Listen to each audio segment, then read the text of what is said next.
Hello, hello, everybody. Of course, like right when I go Hello, live, everybody. that's when like a police car decides to fly by my window. How's it going, everybody? um, yeah, so you might notice just my camera, but Kat, as you've heard, is still here.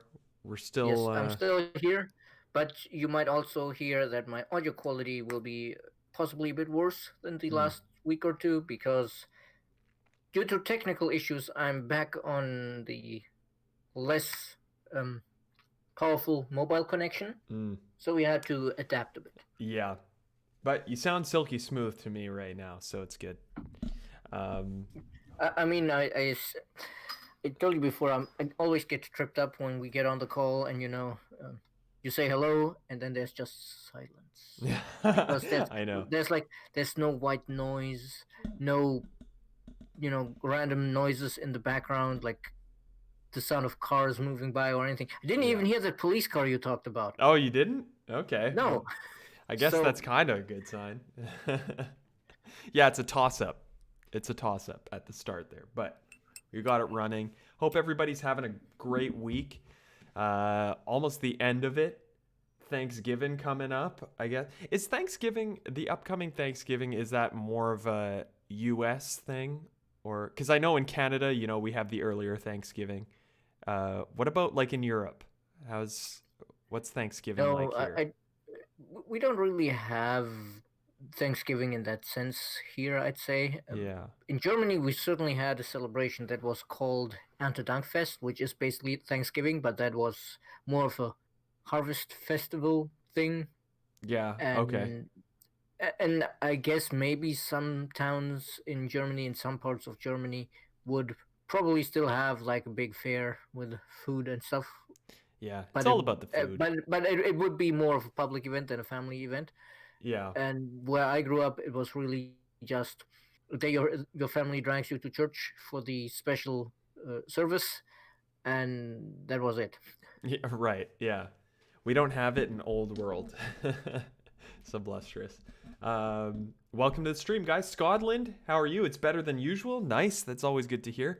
Um, we are back in Endless Space 2. We're playing our nice little Horatio playthrough, and I think last time we kind of made the decision that we're going up to take over the Sophons, which it kind of looks like who's red? That's the Riftborn. They've Yes, already we kind also of want to started. take over some more Riftborn systems because we need more Riftborn That would be nice. That would be nice. to splice them. Yeah. However we manage to splice a robot that probably lives in 5 or more dimensions. Yeah, exactly. Um, Peeps in chat, let us know if the levels are a little bit weird. This is all for you, so let us know. Oh, also I just remembered. Before we go and deal with the Sophon and the Riftborn, Yes. we were meaning to get serious. Ooh. And yes, that is in both senses of the word. As in, I actually, you know what? I thought you meant we're actually getting serious, but yeah, no. that is very true. On the one hand, let's get serious. But Yes. on the other hand, we also want a system called serious. Let's go there. Yeah, let's go get it. Yes, exactly. Okay. Just please don't land our invasion ships, uh, the way that what's his name in English? The pilot from DuckTales and Darkwing Duck. Oh, I can't Because remember. yeah, because obviously, Let's Get Serious was a reference there as well. Yeah. Um. Okay, so Luke, or should I say General Kenobi? General Kenobi. Yep. Okay, perfect. So our plasmantas are already here, and tarantulas are on their way. They'll be their next turn, so that's Yeah, good. we'll need to upgrade them after we take series so we can make them a bit faster. Right. And Right. hey, Otavio, welcome in YouTube chat over there. Tavio, what is up? Okay, so we have this notification. Oh, what's this? But Jinsume wants trespassers out. Yeah, nice try. Your fleets will be moved. Increase pressure. No way. We refuse. Yeah, definitely we refuse. And also, I remember last week, somebody, I think it was the person with the name referring to Enfer, I don't remember the exact name, something like Enfer's inventor or something, had suggested we research the upgraded small support hulls to upgrade our invasion ships.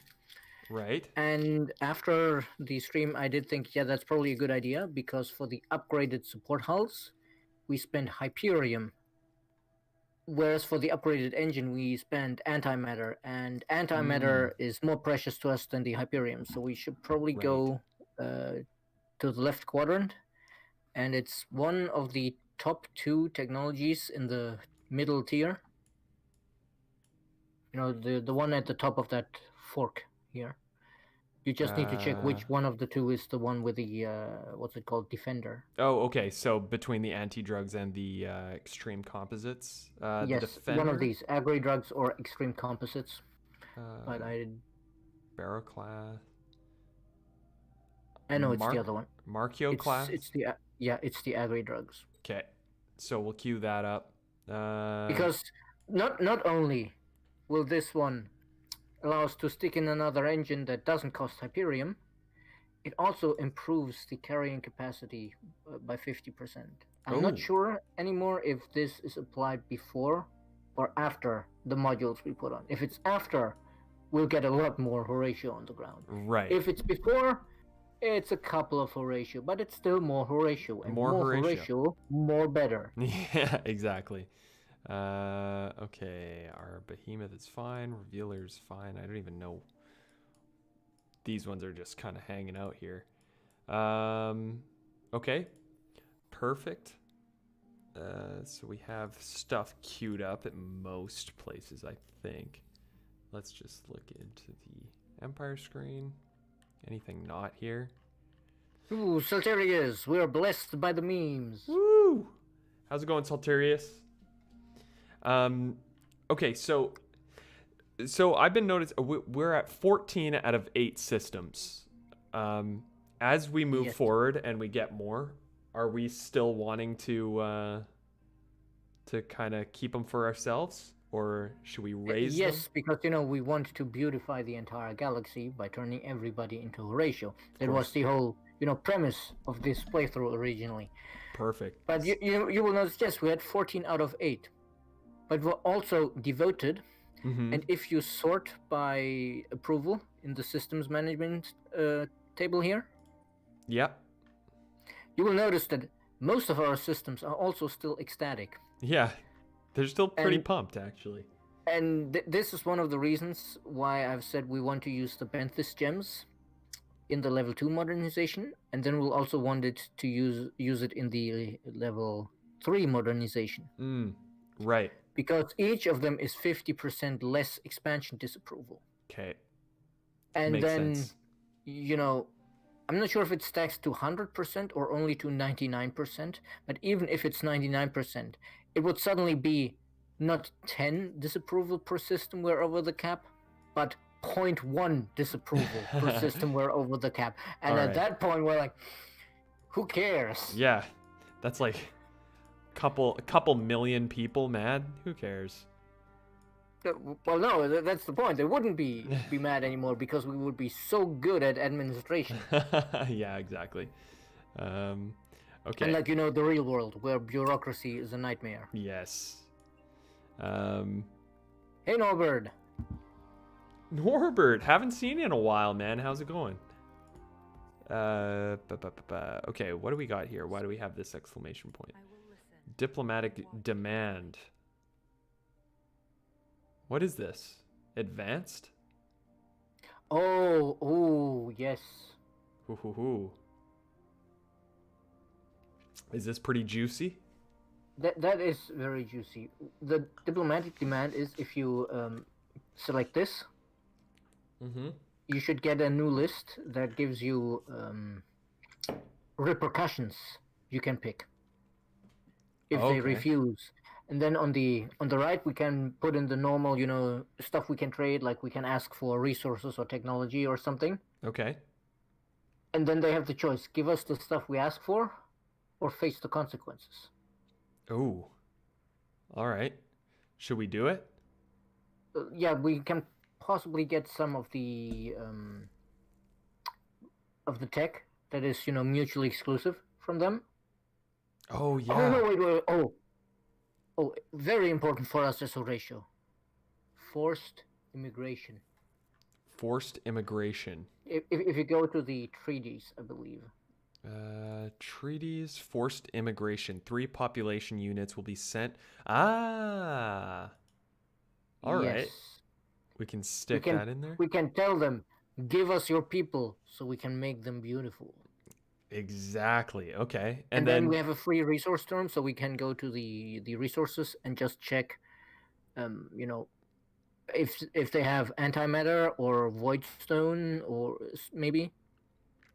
they do have both for sure. They only have 3 void stone, but they do have a lot of 21 antimatter. Um Yeah, I think we'll probably ask for the antimatter because we want that for our ships. right. All of it? Just give it all. Give Yes. us all of it. Now the thing here, of course, is now we need to balance it, Right. so to speak. We need to decide: do we want them to accept the terms, or do we want them to face the consequences? And also, with the consequences, we can select. Like right now, we have economic sanctions too, which, if you hover over it, does it give you the tooltip? I can't Yep. read it because it's behind your camera. Oh, okay. Wait one sec. Um But I think it's a pretty hefty FIDSy penalty or FIDS penalty on all your systems, oh, okay. if I recall correctly. Okay, I think that's better. Perfect. Ah, yeah. Okay. Yeah. Um, let's see it. Yeah. Economic sanctions. Yeah. FIDS penalty. All right. You get the diplomatic demand option if you have enough influence pressure. Ah, okay. All Yeah. right. Makes sense. And the other ones are, the war supplies makes the ships 5 times more expensive while it lasts. Which one's that? The Sorry. military, the war supplies embargo. Okay. The military stand down, I believe, gives them penalties to movement speed. Yeah. Minus And the diplomatic 75%. affair is minus 75% influence gains. Now, since, as far as I recall, we're allied with them, Mm-hmm. we definitely want this to make this deal attractive to them. Like, we want their antimatter, but Right. we don't want them to go like, oh yeah, no, I'll take the 30% penalty on all my systems and then just get streamrolled by the AI. Right. They always start a war. Yeah, that's the beauty of it. These are our allies. They can't just start a war. Excellent. Very excellent. Okay, so what do you suggest we do? So we have the antimatter and the forced immigration here. I'd say in this case, if we want to be sure that they accept it, don't ask for all of their antimatter because then they're probably more likely to reject it. Okay. Maybe ask for 10 or 15 points of it. Let's go with 13 in the middle. Because in the end, to us, actually, the 3 Volters will be more valuable than the antimatter because the antimatter we can save up ourselves over time. Yeah, it's true. But we have a hard time getting Volter's population to splice. Yeah. Yeah, exactly. All right. Cool. We should see if we can get the same from the Unfallen. Yeah, okay, we'll try it out. So here does this look good then? Yeah, I think asking for some antimatter and forced migration, that should be fine. Okay. Okay, cool. So let's make the offer. We'll keep the economic sanctions in here. Don't want to like switch I think we have to put something in there. Okay. And the economic sanctions are probably the one they are most likely to not want. Right. The Yeah. and the problem is like with war supplies and the military standard they can probably deal with because they have the portals. Uh, But yeah. the diplomatic affairs, for example, if we do that and they have too little influence, it might have repercussions for our relations with them. Okay. Hey, Teddy Chandler, I'm a simple man. I see Horatio, I click. Simple as that. Welcome to the stream, man. How are you? Okay, so let's make this offer then. See how that goes. We concede to your demand. Excellent. So they will Wow. send 3 people to our systems. Perfect. And I think actually for also a side effect of this always Yeah. is it prohibits them from declaring war. So this is also one of the things like if you do influence pressure and want to convert systems like that, you should make the demand so that they're prohibited from just declaring war and preventing you from flipping a system. Right. Okay. All right. But I think we won't be able to do it against the Unfallen because the Unfallen have vined our systems, and that gives them a lot of influence pressure on us. Oh yeah, it looks that way. All right. Fair enough. So they might actually start asking stuff from us. Okay. We'll be on the lookout. Yeah, we will make the Voltas perfect. Yes, exactly. 100%. Okay, cool. So I think this is all good. Let's go on to the next. Hacking operation. Knew it. We were hacking. Were we still hacking Sirius? No, we're just we about want to hack somewhere else because we're about to conquer Sirius. Right. So maybe Braya? Or if we want to can we hack up to the Sophons here? It's a pretty long We could try way. to hack the Sophons and yeah, but we can try if we maybe hack Temos first and place a backdoor. Where's Temos? Okay, yeah. So that we have, a base of operations there to go to Vasad and Gyazar and the Sophon system there. Yeah. And maybe we can work our way towards the Sophon capital and hack them for some sweet tech because they are likely to actually have some tech. Very nice. Should we go from Iridanis through Wasat? Or do you think from Imnos? I think. Yeah? Imnos should be far enough. Oh, yeah, 8 turns. To go to Timos. Okay, we'll do that. Perfect. How many factions? I think 8, right? I think we had 8, yeah. And you should pre-place an accelerator on Temos. Okay. Oh, no, 6. 6 factions. I think, yeah, it's a bit smaller, right? All right, we made it a bit smaller so that, we don't go nuts actually trying to follow our goal of conquer the entire galaxy and make everybody beautiful. Right. Okay, an accelerator, you said? Yes. Oh, wait, no. On Timos? Yes. There we go. All right. Cool. Happy Thanksgiving to you too, Oscar. Do you guys in chat, do you have the most unbelievable food ever? My family always made turkey and ham, but I was never I like turkey, but I always like ham a lot better.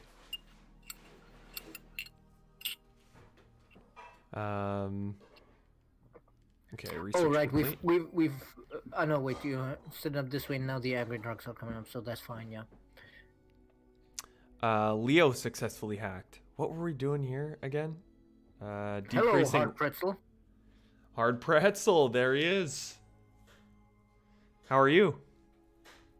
Right, we were decreasing reparations because we have better things to spend our dust on. Though we could also try to earn hero unlock points towards the Seeker. Oh yeah.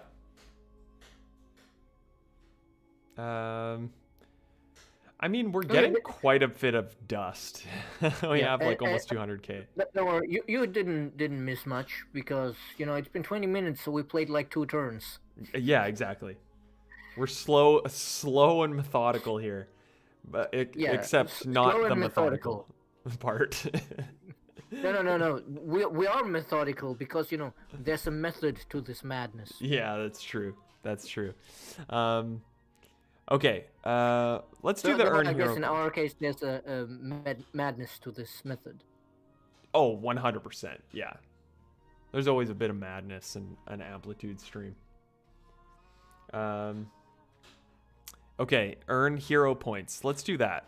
Oh, we can choose which one? Seeker, 20 Guardian. minutes. Yep. 20 minutes, 2 turns, filtering me in like a dragon. When you say like a dragon, you mean the new Yakuza? I haven't checked that out yet. Oh yeah, how is it? Okay, we'll earn points for the Seeker. How many species have we schloped as Horatio yet? I think we've assimilated 4 or 5 of them. Let's double check. Actually, 1, 2, 3, 4, given 5, given 6, the 7. given the interface here, we might be able to splice somebody else. Yes, we would be able to splice the Calgeros, but we still want to wait because we can't grow Riftborn, and we want to splice the Riftborn first. Okay. Oh no, so we have 6. It looks like. Yeah. All right. So we'll hold off on it. I didn't think Rogan was capable. Hey, you know what? I'm moving up in the world there, Norbert. You haven't been here for a couple streams. I'm improving. I'm my agility. It's inch by inch. Oh, we actually have battle there on Lysol. I think the Academy might be mad at us, given the colors of the fleets I'm seeing there. All right, let's. Yeah. And these 2 ships are just kind of hanging around. What kind of ships were they? A chamber Ah, and a revealer. that aren't even ships that we still care about. So I guess just click retreat and whatever. And after they've retreated, set them to auto explore or something, so they try to get to the other end of the galaxy and look around a bit. Yeah. Retreated. Okay. If I recall correctly, 2 weeks ago you managed like 3 turns in 20 minutes. Hey. Oh yeah. Hey, you know what? It's a wave. There are ups and downs. Do you still remember that EL stream where the turns kept turning? Still have trauma from that? That one, I'm scarred from that, and I'm pretty sure that playthrough, that Endless Legend playthrough, there was one day where I just played 1 turn. Yeah, I remember that turn where we made the mother of all deals with the roving clans. Yes, that one. Oh no, it was with the necrophages. Where it's like, you give us everything except 1 city, and we let you live. Yeah, I think it was actually like 3 turns, but there was 1 turn that lasted like an hour and a half. The first turn was over an hour or something because we had fought a war against the necrophages, and then they were tired of it, so we made a peace deal that was, we get everything you own except 1 city. So we spent like an hour or so administering it. Could you check why the Hisho feel distressed? We are currently losing the war. We are currently at war. But you just declared on us. Yeah, no kidding. We're so stressed out. Let's just start another war. Dear birds, did you maybe not think this through? You immediately go, oh my god, we're losing this war. They've got their feathers in a knot or whatever feathers do. I guess we've ruffled some feathers with them. Yeah, exactly. All right, fine. Diplomatic message from the Riftborn. But yeah, this is exactly why I asked you to check that, because I expected this. What are you talking about, attacking us? Your allies declared war on us. Yeah, come on. Don't you guys know what's going on? Dear Viceroy, for us lesser beings, time only goes in one direction. We're not the ones who started this. All right. So we already at war with a third party. Okay, fine. Cool. Who's this guy? Oh, okay. We've got a skill for him. But hey, that just makes it easier for us because we're actually pretty much right around the corner, so we'll just conquer all of their systems and have more Riftborn to turn into beautiful Horatio. We'll just roll on back over there.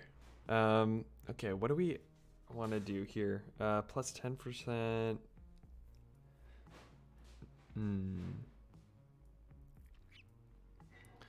These on-ship ones always sound a lot better than I think they actually are because you want the fleet ones, yeah?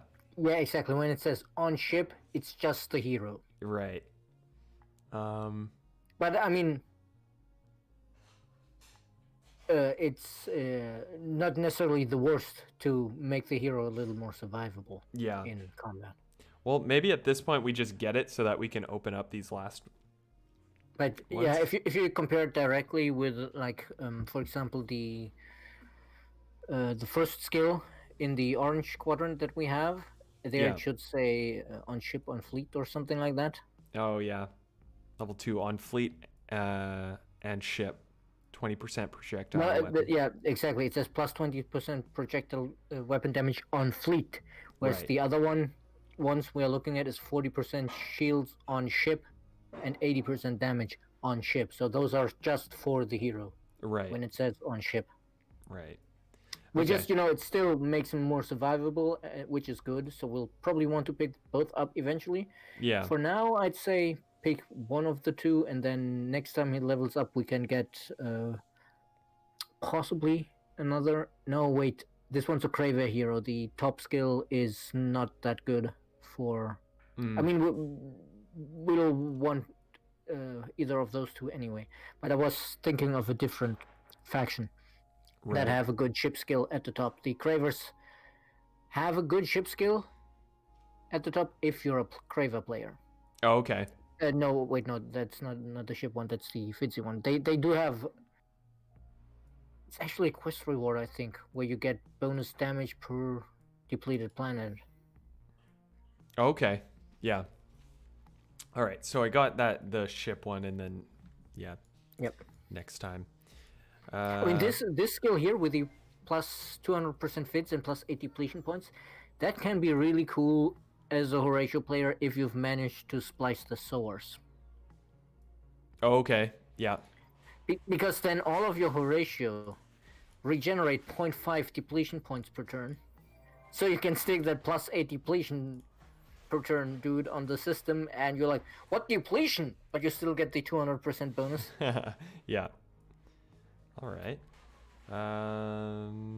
Okay. So what do we want here? Nano haze defenses. Oh, okay.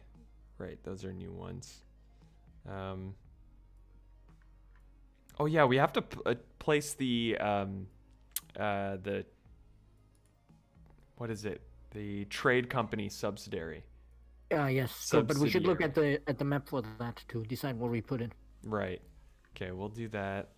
Oh, I don't even know what to get here at this point. Maybe we terraform a planet? Yeah, tundra. We want to go to forest, right? We generally want to go towards the warm side, so in this case, forest, yeah. Yeah, okay. And then steppes instead of savanna. I guess I wouldn't start with this one because tundra's already fairly good. I'd probably start on the ash planet. Ah, right. Because, ash planets are not great to live on account of all of the ash. Yeah, all the ash floating around. Okay, cool. And then great. And yeah, the toxic planet is also not nice. Yeah. Okay. So what do we want to do here? How's happiness? Yeah, so you've met your goal for the week, getting max level in World of Warcraft. Oh, the new expansion, right? Shadowlands. What's it called? Shadowlands. Yes. Yes. Nice. How is it? Give us your review. Short comment review.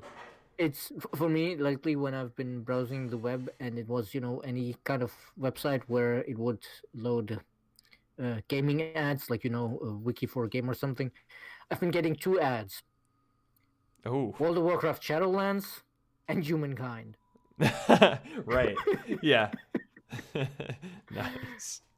The funny thing is, you can tell, how much marketing power is behind World of Warcraft, given that I've been getting the World of Warcraft Shadowlands ads, even though I never once played World of Warcraft. Right. Yeah. And the last time I touched a Blizzard product was like Heroes of the Storm in the month after it came out or something. Yeah. Very good. Leveling was fun. That's awesome. Nice. Anybody picking up anything from the Steam sale? I know ES2 is on for 75% off. I actually just learned that today. I saw it. I have recently taken to not looking at the Steam sales when they go live because I already have way too much backlog. Yeah. I actually Salterius just played Doom Eternal, and Doom Eternal is on for like I think $26 or something. Actually, my Steam is in Canadian dollars, so I guess that's like what, like €4 or something. Disparaging your own currency a bit there, are you? Just a bit. I mean, if you were from Australia, I possibly believe it because from what I hear, they get really, really bad conversion rates for some reason. Yeah. I guess it's something like, when they import the physical products, there's huge import taxes on it, so the digital stores are all like, yeah, we have to match that price. Right. Yeah. Okay. Excellent. Our We're here. tarantulas have arrived. Let's get serious. Let's get serious. We need an ES2 lore book. Yeah, Sergeant Nasty, the art book is still in the works. Sergeant Nasty. Oh, you got the ES2 DLCs and during the sale. That's awesome, man. Okay, so let's invade, yeah? Indeed. All right, serious. Getting serious. Ground battle. Okay, so Let's keep an eye on this again. There's 10 dudes here. Let's maybe use is it Guerrilla? Yeah. That gives the less likelihood of destroying buildings. Minus 20% damage done to defender during ground battles. But I mean, if you look at the little bar above, where you have the population icon and the building icon. Oh yeah. On Guerrilla, it's +0. On preemptive bombing, it was +50%, and I think on Blitz we also get +50%. +25, it says. But it's still, okay. So it's +0, but our because we are using aerospace fighters, they already have an inherent like 50% or something. So we're going to destroy a lot. There's gonna be some decimation. Yeah, there. If you look at it, if you hover over it, it says like I think it's +2% to destroy improvements and +1% to destroy population. Yeah. And I think that is per fighter we field. Oh, okay. Perfect. I do believe this stacks, and we have 400 of them almost. So yeah, we're guaranteed to kill at least 4 people. There's gonna be some destruction. All right. Yeah, nobody is here. Yes, you should definitely get the music DLCs because whenever I see the community discussing, which DLC is worth buying, and apart from most of them saying, stay away from Awakening because it's not balanced, which fair enough. I can see where they're coming from. But the consensus is always, the other ones, it's it depends on whether or not you like this kind of gameplay, like with the espionage in Legend or in ES2, etc. But get the music DLCs because they're absolutely must-haves. Yeah, they're awesome. They are awesome. Okay, so let's watch this one. Ground battle at Sirius. It's gonna be a good one. Guerrilla, just to try and offset some of the destruction. But let's go. Fight. And as a tip, as far as what to build is concerned, I would suggest on a new system, Always start with the improvements that give you industry and food, because that helps get all of your other buildings online more quickly and gives you more population more quickly. And as you get more population, then the other infrastructures that give you like industry or dust or science per person become way more valuable as well, of course. Right. Yeah. Now let's see what horrible carnage we. Yeah. Again, we killed 80% of the population. We're friggin' monsters. We're monsters. We're monsters. And 11 improvements to start. We bombed the entire infrastructure of this planet into nothing. Yeah, we're starting from scratch here. Oh god, we might as well bring the planet cracker. It has the same effect. Yeah. Okay, decisive victory though. We'll take it. This one feels like, if we have this and we have a planet cracker, this one feels like we need a statement, not a manifesto. Yeah. Yeah, exactly. This was quite a diverse system. Well, yeah, that it would be amazing to capture these systems for us. Yeah. To keep them, because how diverse they are. But we keep killing everybody. They're all gone. Yeah. We're so bad at convincing people to let us splice them. Yeah. Okay. So we'll occupy this. Perfect. Decide Sirius's fate. Cool. Okay. I get the Battletech feeling of arming aerospace fighters with nuclear weapons. I guess that's true that some aerospace fighters in Battletech could carry nukes. Well, I mean, as long as they're Word of Blake aerospace fighters, because everybody else wisely said, nukes? Let's maybe not use those. All right. Drone networks. Cerebral reality, xeno-industrial infrastructure, all the basics. Intensive culture. But hey, at least we got one Unfallen out of this system. Sometimes I love World of Warcraft. Just wrote my own sentence to be sent to prison for 20 minutes. Okay, then. WoW quests. I never got into WoW. Never got into it because I think I've told this story before, but my parents never wanted to buy me the subscription. And I was just like, damn. But you know what? Thinking back, that was probably for the best, because I'm the type of person that just wouldn't do anything else. Yeah, it was probably better for me that I didn't try World of Warcraft when it was new either. Yeah. Because I probably would have. I've definitely had periods in my life where I was very much escaping into video games, and this is one of the reasons why I'm not somebody who thinks that the whole, I don't remember the exact name they gave it, but where, video game addiction is now a recognized syndrome. Right. The important thing to say here is that it's a syndrome, not an affliction. It's something that shows that something else is wrong. Yeah. Right. But anyway, I think, since we're at war with the Hisho now, we should swing south and grab the systems there while we're at it. But before we do that, we wanted to... no, we need to wait one turn for the agri-drugs to finish researching so we can upgrade the movement speed of the ships. Oh, okay. So we'll keep them here for now, and then we'll upgrade them and send them down to hit and Elf. Especially since, the Hisho are about to show up with a fleet there, so we can, crush them. Yeah.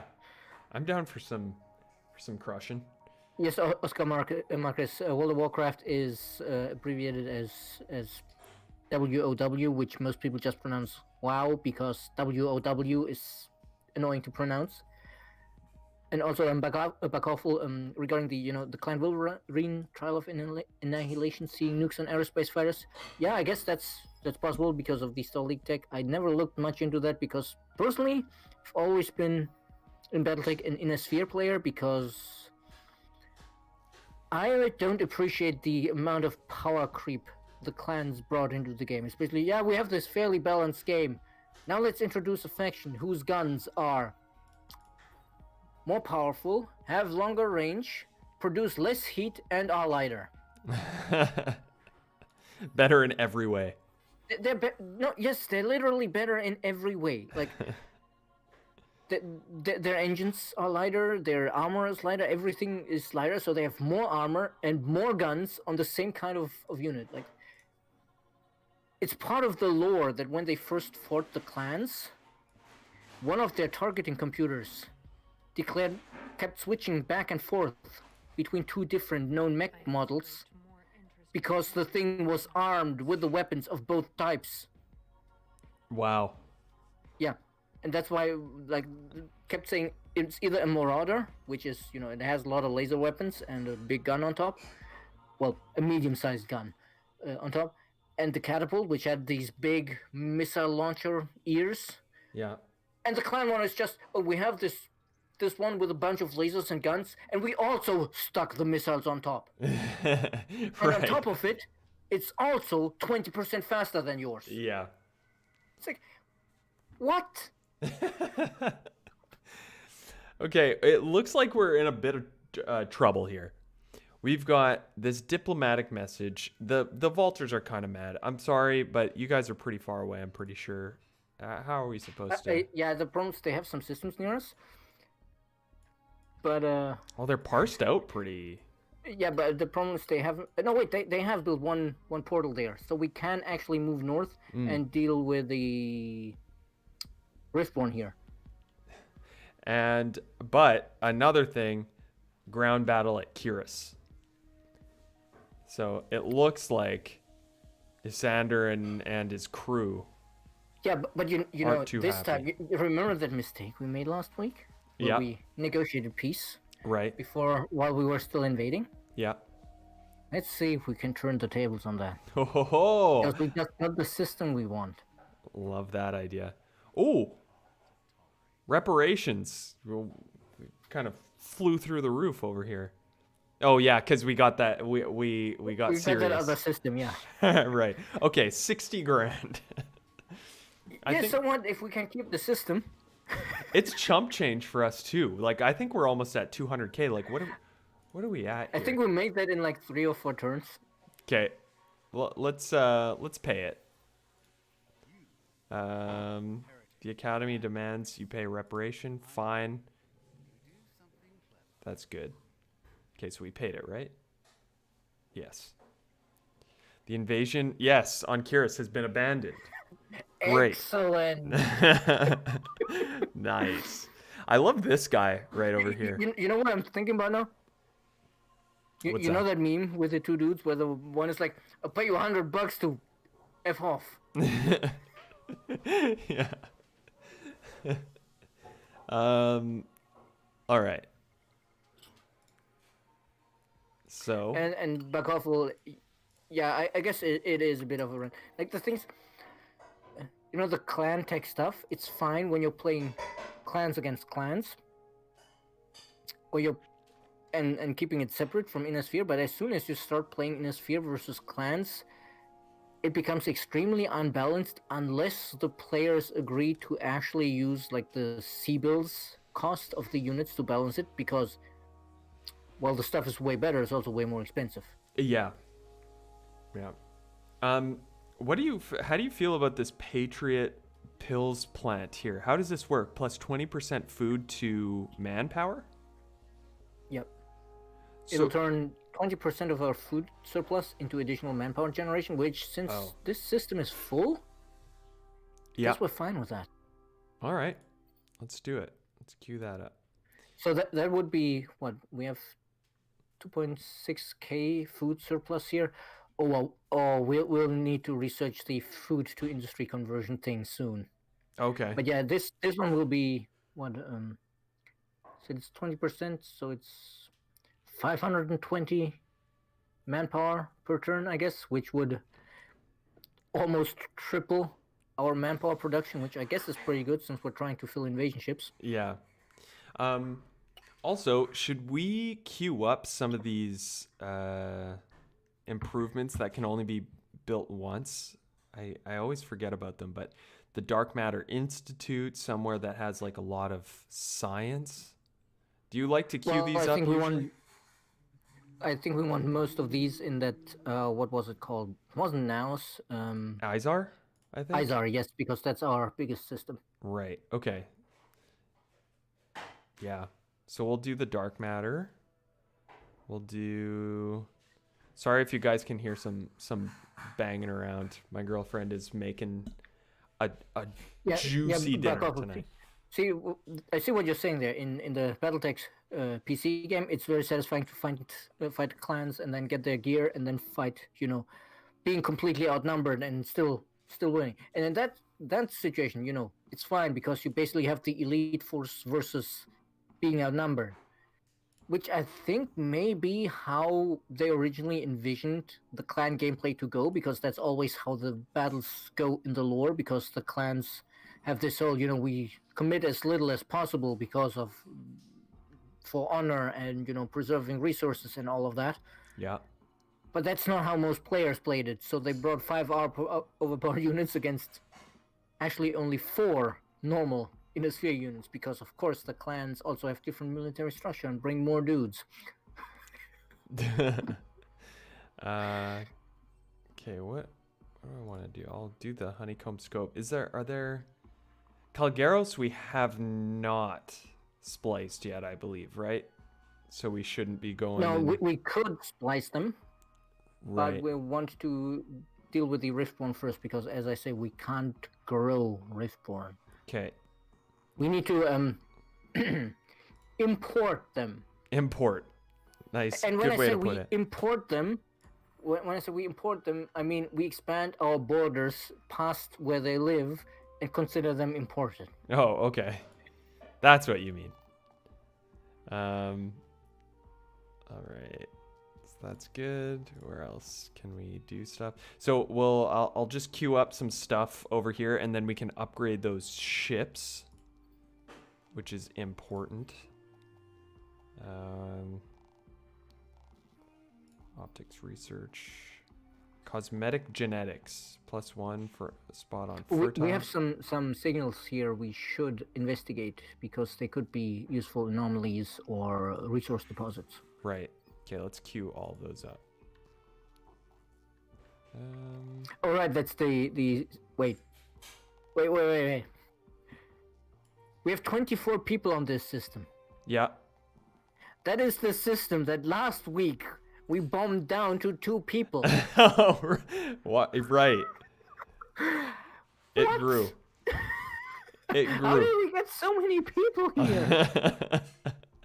I know we sent a couple of them there to make room in other systems to, spread out the minor factions. Yeah. But 21 Horatios? How did that happen? How did that happen? Did we play more turns than we think? All right. Cool. Wow, that's impressive. And then content. Let's queue up anything that can make people a bit more happy here, but also some of the basics. And then here, I mean, one way to make people a bit more happy here would be, turning that ash planet into less of a hell to live on. Oh yeah, okay, I forgot. Yeah. Which system was that again? We got so many now. We'll do it when the queue there is empty. Ah, okay. Okay, and then here we'll throw down honeycomb scope is always nice. Nano haze defenses. No, I don't think we need that. I'm just not too sure what else we can. Could you zoom out so we check where Eridanos actually is? Because maybe the subsidiary is a good idea here. Oh yeah, Eridanos is. Oh, that's down here. How many neighbors does Eridanos have? Where is Eridanos? Why am I not seeing it? It was way down on the left. It's like one of the systems we took from the He show. Oh, right. I think we'll actually want to place it on Scorpio once we conquer it. Scorpius, right below or, it? No, Kairos, I think, or half. might be a good idea for the subsidiary. Um, let's check Hath. Yeah, I guess we can throw it down here at Like, Hath. let's see, Hath has 2 inhabited neighbors, and what's Kyrus? I couldn't see the top end of that long star lane. Is that an inhabited system? It's no, that is Valters. Yeah, but that's fine. Oh It's yeah, but inhabited. yeah. Then we should build it in Kyrus, probably. Okay. Where is it? All right. No, but see, I always forget food exists in ES2 since I mainly play Riftborn. Yeah, you usually play Riftborn when you Yeah. play Norbert. And then also, yeah, as I mentioned earlier, a lot of people feel it breaks the balance because the Academy fleet is very powerful at the start of the game, and I think it's actually more powerful than it's intended to be at the start of the game because there's this stress level that the Academy and Ysandra have, and from what I've seen, they start out. They basically feel like all of us do at the moment when how the world is going. They're always stressed. Yeah. Okay, so let's upgrade our ships, yeah? So it was the Tarantula and the... Or wait, did we make Yeah, new ships? we hadn't made the new design yet because we needed to research the improved hull. So we need to take the Tarantula and edit it. Right. Tarantula 2, edit. And then we had the egg carrier that we wanted to improve as well, but Right. we don't have all of the modules for that yet. Right. And the Okay. important thing here is, we're already bringing plenty of guys to the fight, I guess I'd say. Yeah. So in this case, I'd say just stick in 2 more of the type of engine we have. Instead of the OPEX gear? No, we have new slots. That's why we upgraded the hull. Oh, okay. Yes. So sorry, which one? The one with the 3 white arrows. 3 white arrows. Okay. Throwing a couple more of those. And then a And then defense. Now we don't need no. another defense. These Right. guys aren't meant to get into fights. And Right. now we have 11 movement points, but we also every movement point is worth 75% extra. Right. So we travel far. So we can let's make the math a little easier and say we have 12 movement points. Then we get 9 extra movement points basically. So we'll move at roughly 20 movement points right now. Nice. Okay. So yeah, now we can move in the attack fleet first, and then land this fleet. We could, of course, also consider if maybe we want to replace one of the engines with a different support module. Are there any support modules here that can really help us? Yeah, I'm looking at the list. Chat might spot something that's useful. We could do something with like the bombardment damage, maybe, or. So antimatter reshield, accelerated warp drive. Would we probably just want to look at the red, orange, and purple ones? Yeah, probably. Ambush, destroyed command point, increased chance. Okay. Definitely not the cloaked ambush. The cloaked ambush. With the cloaked ambush, you can really see that you're meant to have 1 per flotilla. Okay. Not 1 per ship because it costs 20 adamantium apiece. Right. Okay. Health, dodge probability. Okay. Loss of what is that for the Orichalcix A2S slugs? What's that icon after loss of? Loss of manpower per turn. This is the one, if we took this one, it would do 20 points of manpower damage per turn. Okay. So we could, just bomb down their defenses instead of attacking. But with how many troops we have, we've been doing well with the attacks. Right. So I don't think it's worth investing the 2 Orichalcix.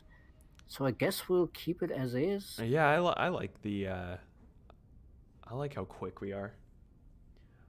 Octavio, look at this ship. No Man's Sky. It does look very No Man's Sky like. You're right. I guess it's the how much green is on here and how the Yeah. gold actually looks more like yellow here. I Um, haven't actually played No Man's Sky, but I hear it's actually really good now. it's cool, yeah, for sure. I mean, it still, of course, has some of the. Well, I hesitate to use the word problems because some people enjoy that kind of gameplay, but it does have those phases where it drags on a bit because you just you need to gather more resources, and so you do a lot of just mining and stuff. right. Okay, I'll upgrade the tarantulas so they have the extra stuff. Yeah. And now they're quick. So, yeah. Do we want to do anything to the plasmantas? Did we research anything for those? Can't Not remember. for the plasmanters. We researched something to do with our carriers, but for now, there's one thing we want to do with the plasmanters. Send them down. No, click the attack button. The Hisho are right there. Oh, they're right there. Oh, oh, ho, ho, ho. Okay. They're hiding inside the green at the edge of their border. Right. Okay. What do you got? A wine glass. Ah, nice. Okay. So let's go. Let's hope this actually goes well for us. Let's hope this actually goes well for us. Yes. Okay. Let's attack. Sirius. Okay. Looks pretty nice. Let's get the advanced view here. Okay, it's slightly in our favor. Not as much as I would like. Yeah, this is gonna be a good fight, I think. But it looks like they have some kites, which is a hunter, and they have shields and projectiles. It looks like.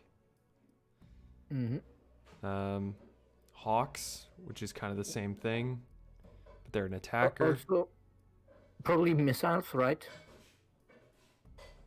Yeah. Yeah. Wow, they're really heavy on the missiles. Let's see the range. So we're kind of better at short range here, it looks like. Oh, yeah, I imagine with how many missiles they're bringing. So we want to turtle. Let's turtle. Okay, cool. Let's watch this one. See how it goes. Yeah, Kestrels. I still wish we had the fellow fighter/bomber camera of ES1. Right. Yeah. Okay. But sadly that wasn't possible because of how the fighter and bombers are implemented here. Like Okay. graphically speaking. Yeah. Do we want to move our ships around at all, or it looks good like this? I think it looks good like this, but one thing that's a little sad is, but we don't have one that's offensive. We need to look at our tactics setup after this battle, so we switch some of the cards around. Oh, okay. Yeah. All right. So let's fight. Fight. Oh. Okay. Perfect. See how this goes. It's interesting. You know what's the most annoying escort quest? The one where the dude you're escorting moves too slow compared to your run speed, but too fast for your walk speed. Yeah, what's up Oh with God, that? yes, I always hated that way. It's like you always run ahead, or you wait for him to move a bit, and then you run past him. And That's Skyrim in a nutshell. That's like I'm always just like stopping, going, stopping, you know? and Otavio, regarding Brazilian YouTubers getting keys, sadly none of us speak Brazilian Portuguese, so we can't really check them out ourselves. But they're always free to message us on socials or email us, and tell us, oh hey, I'm running this channel, and could I please have keys? Yeah, we're always open to working with new creators. Oh. I love how the plasmantas fly through space. Like they're kind of like little dolphins. Wow, did you like our blast defense batteries, our nukes went off, and all of the small ships are dead. Oh my god, look at This these is- fireworks! This is exactly why I had said we want the blast effect batteries. It's just Wow. I love the battle cutscenes. Yeah, that was a gorgeous one right there. Decisive victory too? Wow. F's in chats for the hawks and the kestrels and the I didn't even see the color on our on little display change. We barely took any damage, did I we? don't yeah, Oh, I I think don't if you scroll down our list, I think there's one ship that took like 5% of its health. yeah.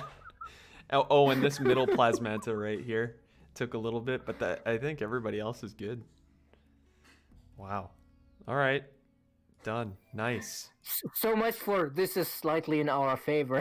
Yeah, no kidding. And I was worried that not enough of our fighters are going to shoot at the enemy. No, it was perfectly fine. Okay, missiles actually look cooler with that. Yeah, it was awesome.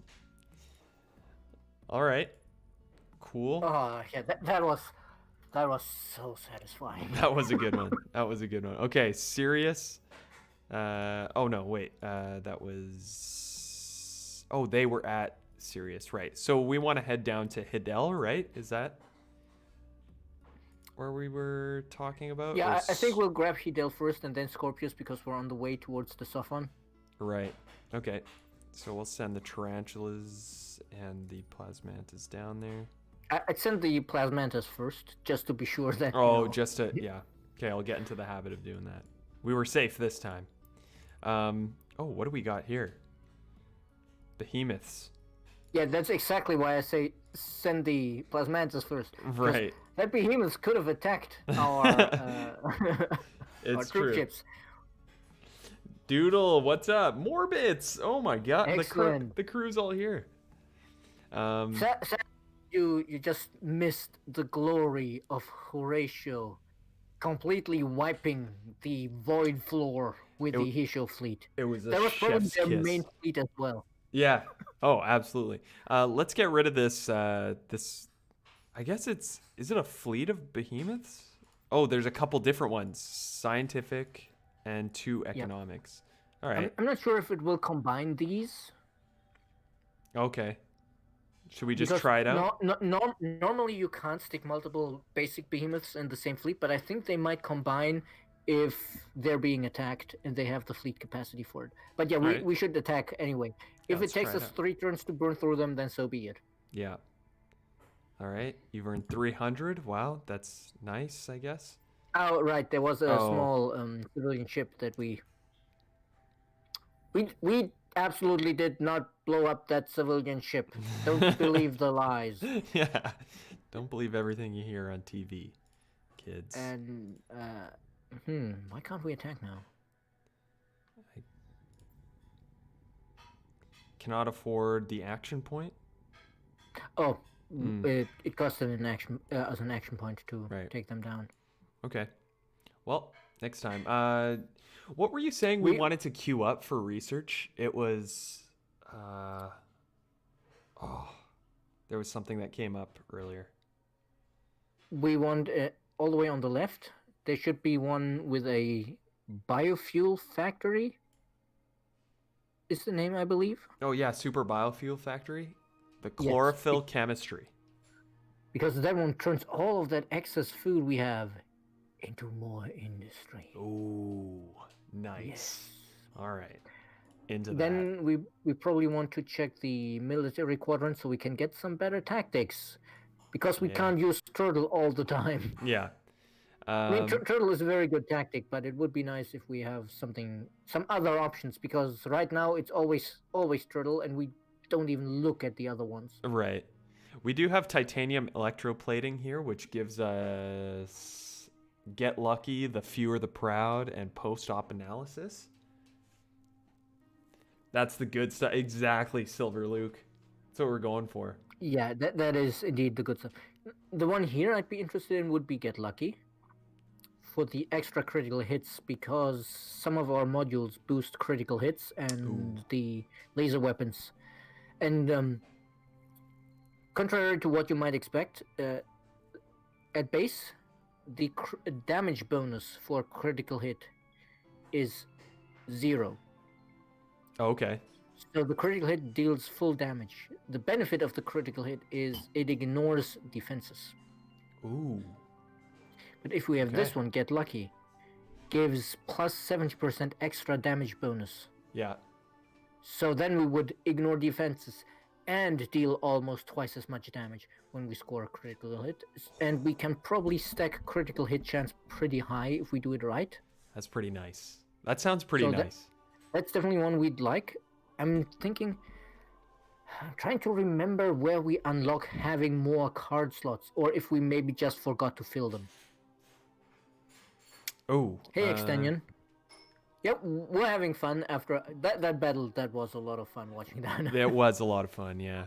I'll agree with that. Okay, so maybe we get this one just for Get Lucky for now, and then we kind of figure it out. The other thing we need to do is we need to actually check our military screen. Okay. And, double check that we have actually put some useful tactics into our selection. Because I don't think we've looked at that since we started the game. Yeah, I don't think we have either. And we do have 2 empty slots, so... Yeah, so we did unlock the slots. We just never put something in. We never did it. Yeah, we were just like turtle all the way. Like, whatever. Now we want to diversify the way we can see, the plasma distortion can be useful, but it affects both. But, we do plan on using a lot of energy weapons on our behemoths. So let's see what else have we got here. A gravity distortion for hull plating penetration. That could make us completely ignore their hull defenses. For, because our laser weapons already ignore so much of it. Oh, okay. Yeah. Green recycling, no, because we're using a lot of big ships. But repair and recover is one we should put in. Okay. Because if we had used that one on the previous one, we wouldn't even have come away with any damage. Yeah, that's actually true. Okay. Cool. And then... repair protocols will be very good as well. 60% ship repair if surviving squadrons on ship. Ah, okay. Because we have a lot of squadrons on our carriers. Yeah. Do we want to replace... Right, we're going very, very heavy on the carrier gameplay. So Yeah. I think let's lean into that. Let's do plasma distortion and power 2 shields, remove those. Because we've never been using them. Hi, Saikana. What's up? What's up? Hey! How are you doing? And then we can see we have here, let's see, we have the strafing run, the fleet escort. Fleet escort I don't think we need. The 20% dodge probability on the fighters, no. Yeah. That's pretty low, actually. 20%. I mean, like, it's pretty good, but... It's not... Your current dodge chance gets 20% bigger. It's if your current dodge chance is 5%, now it's 25%. Ah, okay. Nice. But the strafing run, I think we want. Plus 20% critical attack on squadrons. Yeah. Okay. And then, we have a lot. Full reserves, need of many.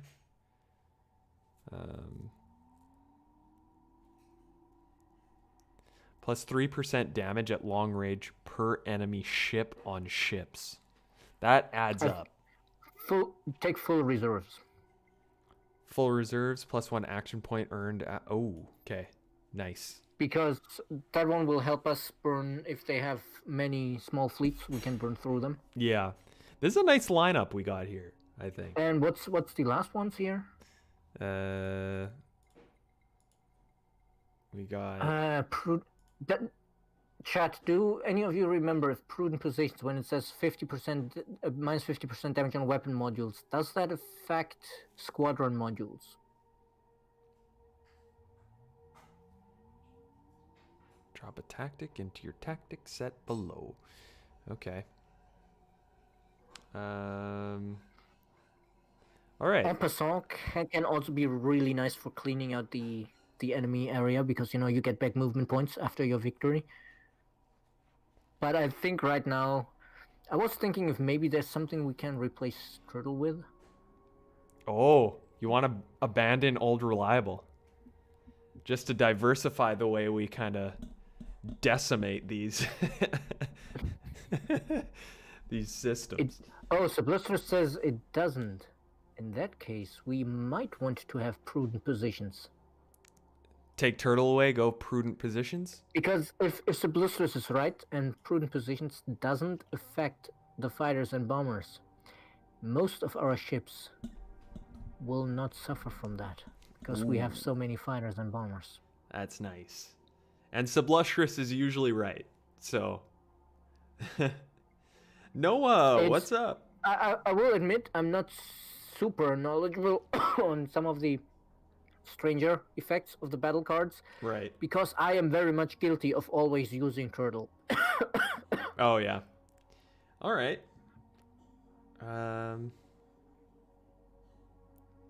But the problem is now we have nothing that puts us in short range. Right.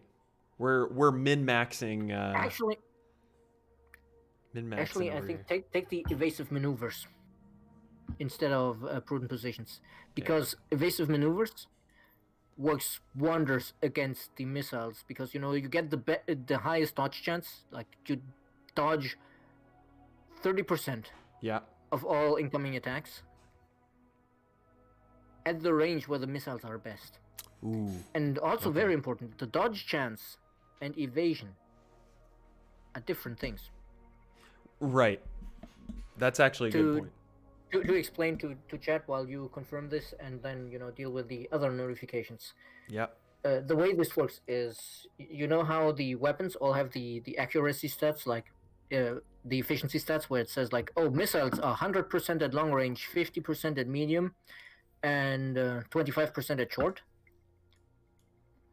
Your evasion on your ships is subtracted straight from that value. So if you have, for an extreme example, we have 20% evasion, which is possible, but you pretty much have to dedicate yourself to getting evasion on your ship.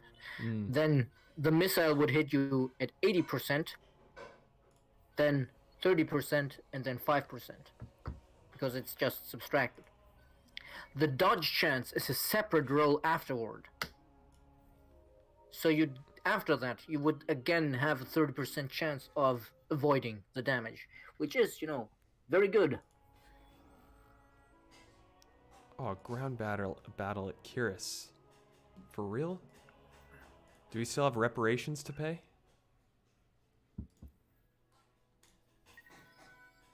Pirate League has been eliminated. All pirate lairs have been destroyed. Wow. All right. Deed, Ministry of Truth. Mini True? The mini true, yes. Imminent victory. All right, fine. How come they're attacking Kiris? Is that because that's their old system? They used Because to it used to be the system, I guess, yeah. Yeah. Okay. Oh, or wait. Is that actually the academy? Or did he hand out roles and that's somebody else controlling the fleet? No, I don't think roles have been handed out yet. It seems that the Sophons are on their way to being there. All right. I kind of want. Can I put in? I'm gonna put in like 1,000 here just to see where they're at, percentage wise.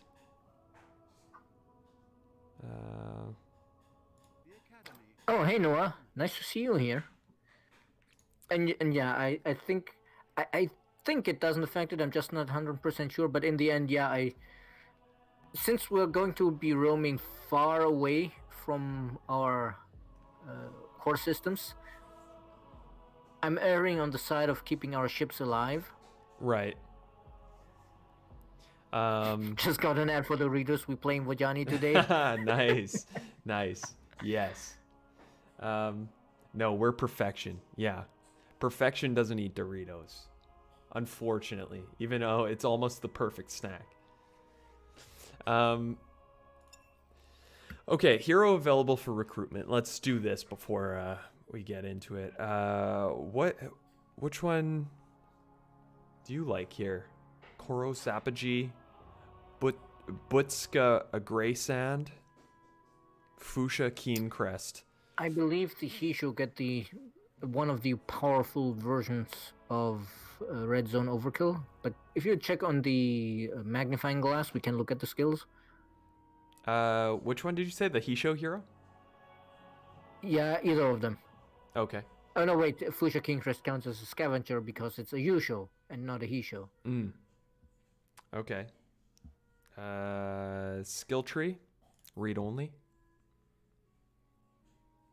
So which one were you looking for? Red Zone Overkill. Red zone over. Yes, they do get it. Plus 10% shield penetration on fleet.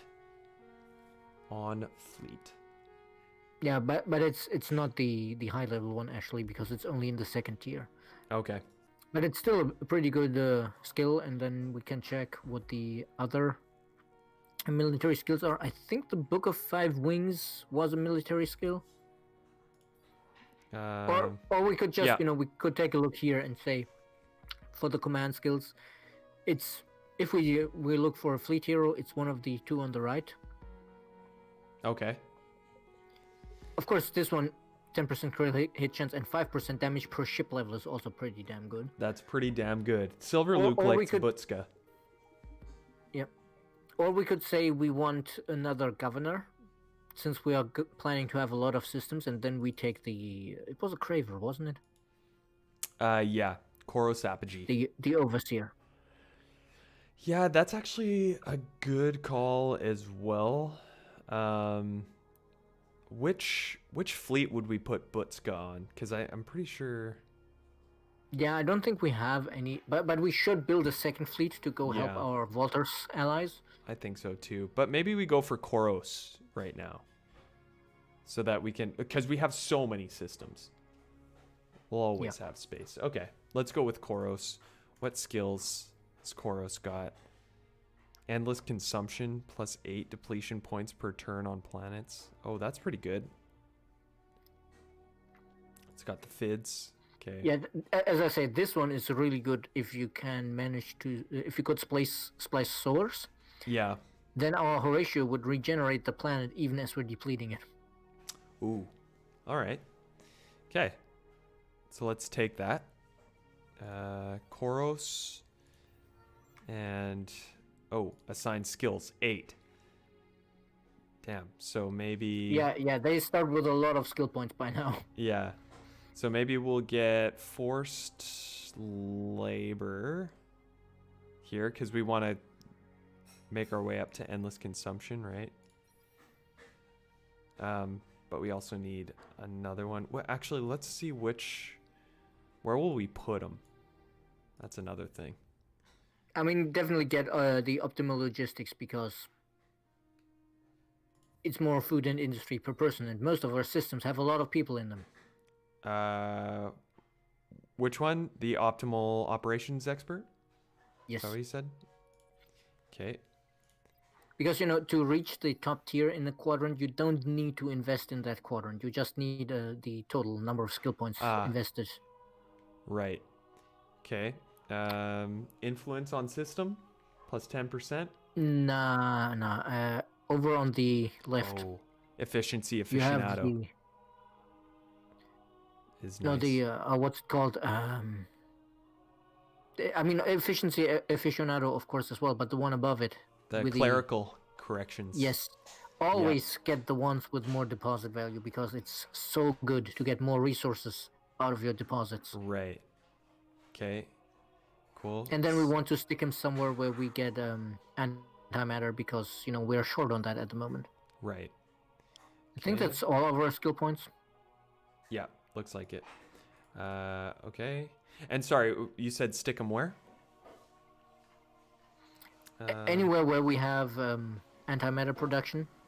Ideally on a system where we have antimatter and various other deposits. Right. Justium has antimatter, menace And Voidstone? also. Justin wouldn't be bad because it does have the Voidstone we want. Yeah, that's pretty good. Or we could put it on Imnos. because there we get Voidstone and Orichalcix, which is also super valuable. On Imnos. Oh, yeah. You think Imnos? Yeah, I think let's stick him on Imnos, and we wanted, we thought last week about moving the, what's her name? For Sagashabel. I think she also has clerical corrections, and we thought about moving her um to Justium Ah, to okay. get more Voidstone and more antimatter, because right now she's boosting, space potatoes, which we don't need, and Benthus gems, which we already get 9 of per turn, and that's probably plenty. Right. Okay. We'll do that. Moved over there. Okay, great. So the ground battle here at Kiris. How do we do this? Well, let's first take a look. We have, they're bringing 100 soldiers, and we're bringing. They have 500 manpower versus our. As much as it hurts, we probably do need to draft. Draft. Okay. Because since they have infantry, they get bonus damage against our fighters. Yeah. And All then right. after we do this, we go into the system and we buy out any defense improvements we have. That sounds good to me. Okay, let's fight. Fight. This is gonna hurt. I like this like floating guy that they have.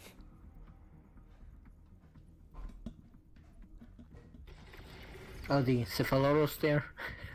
Yeah. And here I've been saying but ska the whole time. I mean, I think there is never a right or wrong way to say the names in this game. Some of them are so tough. This actually worked out better than I expected. Ooh. Major victory. You did pretty But well. of course it took a Calgeros. The one we're trying to build No. up. Yeah. The ones we're trying to build up, of course. Yeah. All right. Well, they fought valiantly. Well, I guess we'll get it back if we can get the academy off of our backs. Yeah. So wait, do we have to like pay reparations or something like that? Like, what do we? We already did. Yeah. So do we just have to go like keep fighting? I guess. Yeah, I guess we'll turn around our fleet and pass by and blow up their fleet. Right. Okay, hero recruited. That or build a new fleet to deal with them. But I think we can quickly blow up those behemoths first. Yeah, I think so too. On that note, how do you say that one name I always struggle to pronounce? Do you even? I believe, but I'm not sure. Okay, we were going. Oh wait, no. Endless consumption, no. Hero can be assigned when fleet is outside friendly territory. Or, minus 10%. This one is one of our fleet heroes, right? Yeah. Then the seeker skill can actually be useful. The red tape scyther? That's how you say that. Yes, because then we can, teleport him around to whichever fleet we need him at. Right. Okay. Let's do that. Apply skill. Cool. Great. And then, stuff to queue up. Honeycomb scope. Yeah, we should start building some ships. Can we? How long would it take us to build or can we even afford one of our big carriers right now? One of our big carriers. Which Which one is egg that? carriers. I think they're pretty expensive. We don't have the quadrinics for it just yet. But we can go to the market and buy some, I think. Is it steppes or savannah that we want to go to from here? Savannah. Savannah. Okay. And then we'll go savannah or arid. Savannah again. That'll take us No, in this case it's arid, I believe. arid. Okay. Yep. Okay. We'll take those and great. Hath. What do we got on Hath? The honeycomb scope. Egg carrier, yeah. Egg carrier's gonna be. Well, I guess we'll have to shift one of our heroes to a system where we have quadrinix production, so we can speed that up a bit. Okay. Here, what do we want to do? What do Well, we have first, here? check if Here we have more of quadrinix. those. Oh, wait. On Libra. Go to the menu for the specialization on Libra 1 Okay, yeah. and see, do we have the Slag and Sludge Center? Yes, we do. Then take that, because that one improves the output we have here. Okay. I mean, it's only one more. We are already getting 6, so now we'll get 7, but we definitely need the quadrinix. Yeah.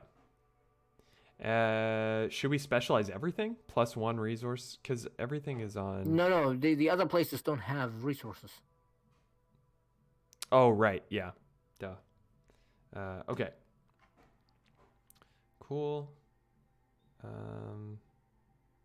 That's fine. We don't want to do genetic alteration lab because we have Calgaros here. Well, welcome, Daz W the second. Glad that we're getting recommended to people, and I guess you'll see if whether or not you enjoy the game and enjoy our perhaps slightly weird sometimes commentary. Very, very nice way to put it. At least this week we've made it for 1.5 hours without getting distracted by thoughts of food. Oh, well, now that we're on Let's the topic. see, we have resources here. No.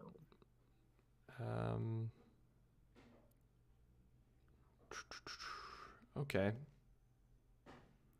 Well, what should we do here? Do we have Harashems who we haven't. Have we spliced Harashems yet? I believe so. Oh, I think so. So we can get some. We can get some genetic alteration labs going here, I think, because we don't have. Yes, Yeah. definitely. We can beautify this system. Just keep queuing them up. Okay. Oh God, Noah, no! Don't make us hungry. You don't know what the stream turns into when we realize that we're hungry. Oh, but risotto. Do enjoy your dinner, and I'm definitely gonna cook up some risotto or something. Have a great evening. Have a great evening, man. Thanks for hanging out. for this is art. I nominated Love Thyself for Labor of Love in the Steam Awards. By the way, Nice. I'd say that definitely qualifies. It most definitely was a labor of love by Francois. It really Frostwater. was, yeah. Okay, so we want to attack these behemoths, so let's do Yes. that with the plasmantas. Battle at Hidel. Oh, so it looks like we only attack one at a time, then, I guess? And that is exactly why I asked you to put in that +1 action point card. Oh, on the plasmantas. Yes, because now we can use that, and then we get the action point back, and then we Right. can blow up the next one, Right. and keep doing that. Right. Okay. So that is, which card is that again? Full reserves. Just go to advanced, and then we'll see. Okay. So full reserves, fighter formations. Okay.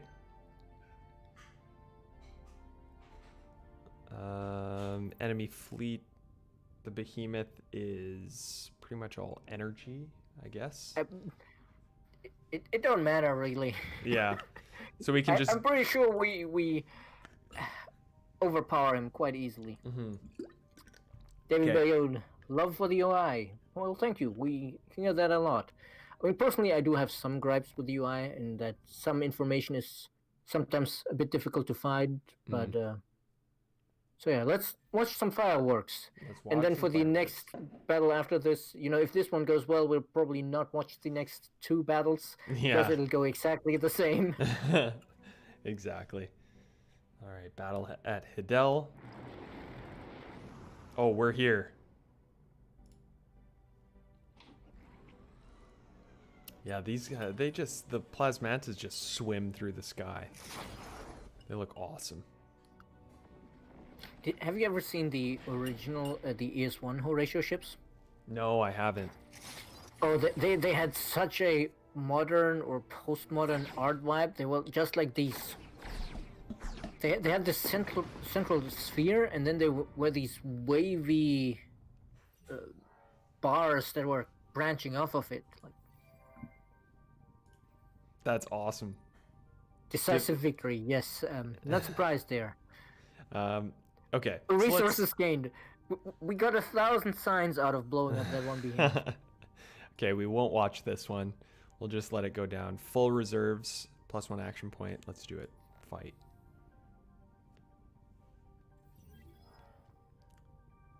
Okay, decisive victory. War momentum. Nice. Feels good. Foots is saying, yeah, somebody who played ES1 deeply appreciate the new combat UI and combat system. Yeah, I think there's two problems for me with the ES2 combat system. The one is that the paths your ships will fly are difficult to understand, so sometimes it gets confusing for new players. And the other one is that because the combat system changed several times through the development, that's one of the areas where some of the information is harder to understand than and is good for a new player because things changed, so the tooltips were not exactly made to display how it works now. Right. Originally. Right. And yeah, we can probably start the invasion here already. Yeah, okay. Let's do And it. then send our plasmantas off towards dealing with the academy. Yeah. And hello Ishino and that's W saying, yeah, these ships don't make any sense. I love it. Yeah, the Horatio ships, they don't need to make sense. They just need to be beautiful. They just need to look good. Because since you said this was recommended to you and you have no idea of this game, we should mention that the faction we're playing is based around the idea that there was this unfathomably rich person who found cloning technology, and he was also extremely narcissistic. So he got it into his very large head that the only best way to make the planet he lived on more beautiful was to fill it with clones of himself. And when the planet was full of clones of himself, he realized, today the planet, tomorrow the galaxy. Yeah, why stop there? Okay, Gorilla, right? You have played, so I guess that would be why it got recommended to you, because the algorithm works in mysterious ways. Yeah, it does. All right, Gorilla, because we want to cause this. Donato, I remember your question, and I asked Jeff, and what he told me was that he doesn't have a clear recollection of who originally kicked off the idea, and that it was probably more of a team effort in that, there was this idea of we wanted a certain kind of time manipulation faction, or something like that, but no specifics. And then most of the work in fleshing that out, though, that was done by Story Engine, one of the other main writers in our team. Golden spheres with big spiral bars. Yep. Nice. Decisive victory. Lots of he showed death, but you know what? We got it. Okay, done. What do we got here? So how many people are still alive on this system? Population. It's like kind of very sort. Hey, we're getting better at it. We only quote unquote bombed 7, and there's 16 people left. Wow. Good on us.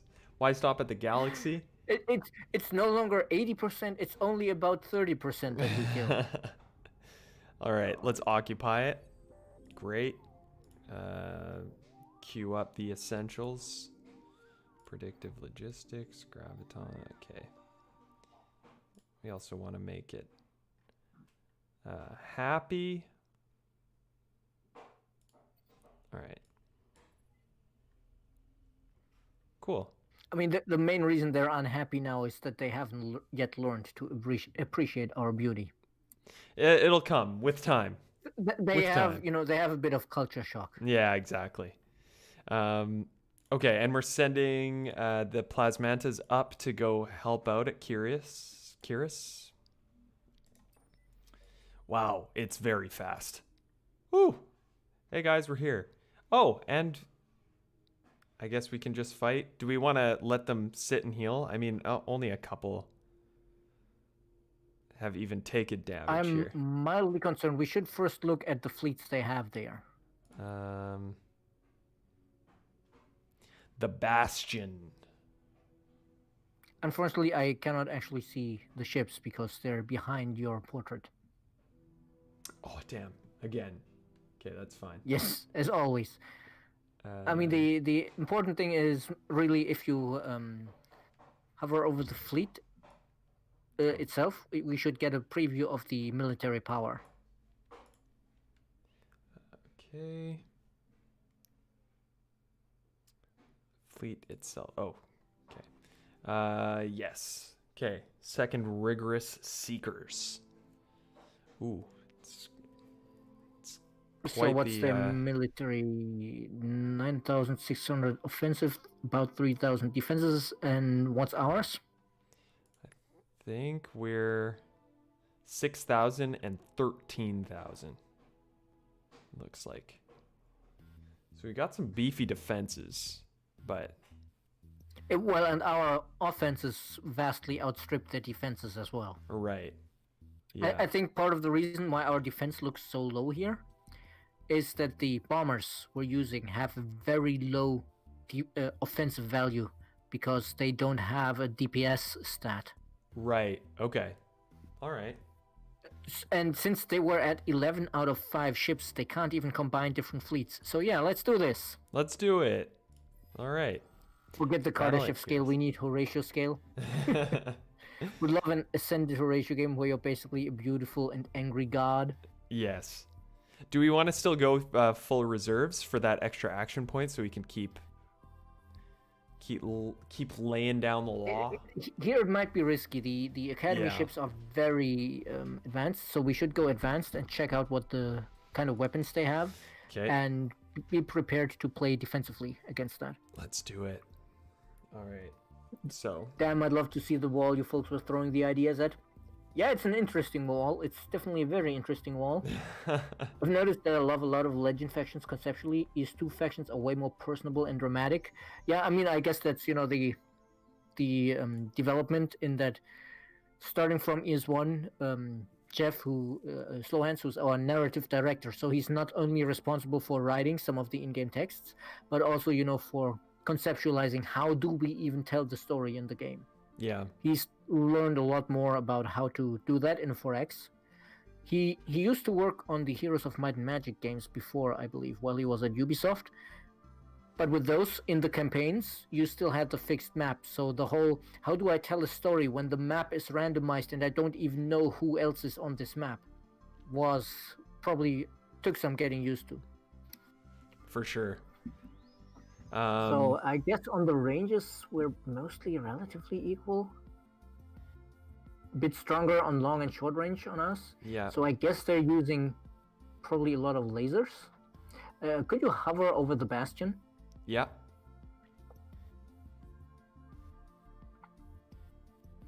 And now, of course, we're getting... so that's 70% medium. Yeah, that's going to be... That's going to be kinetics and lasers. Kinetics and lasers. Mostly kinetics, since it's leaning towards the kinetic side, and then the prayer and the prayer is also a small one, isn't it?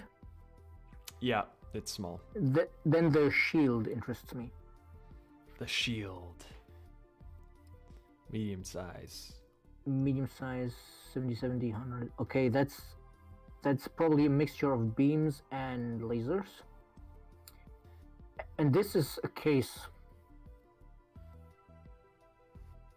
where I'm wondering, we could do evasive maneuvers to try dodge while we're far away if they pick a long range tactic. Okay. But they're fairly likely to pick a short range one with the bastion. So I think maybe we'll go repair protocols so that we can recover our hit points afterward. Okay. That sounds good. This is going to be one to watch, I think. Plus 60% ship repair. Okay, let's do it. Love the Horatio years, especially Farella EM8, Marlowe 22. Yeah, it's a mouthful, but his background is an emotional one. I don't remember that one. Battle at Kiris. All right. Oh, they've actually taken take trophies. Interesting. Wow, confident. Let's see what happens. Maybe they're doing some tricky moves. Maybe they're doing some Well, figure I mean, eights or something. it does make sense because even if they had a lot of kinetics on the carrier, most of their ships were very good at medium range because Right. of all the lasers they're packing. But I think we should probably do fine here. The important thing to watch out for now is the color of their lasers. Oh yeah, what's the color or what's the what are we looking out for? Basically, if they're green, they're the best ones, and then we need to Okay. be worried. If they're not green, we're fine. Ooh. Oh my god. Wow. That was juicy. Decisive victory. Wow. That felt My good. favorite Heroes of Might and Magic game. That's a tricky one. I always enjoyed the 3, 4, and 5.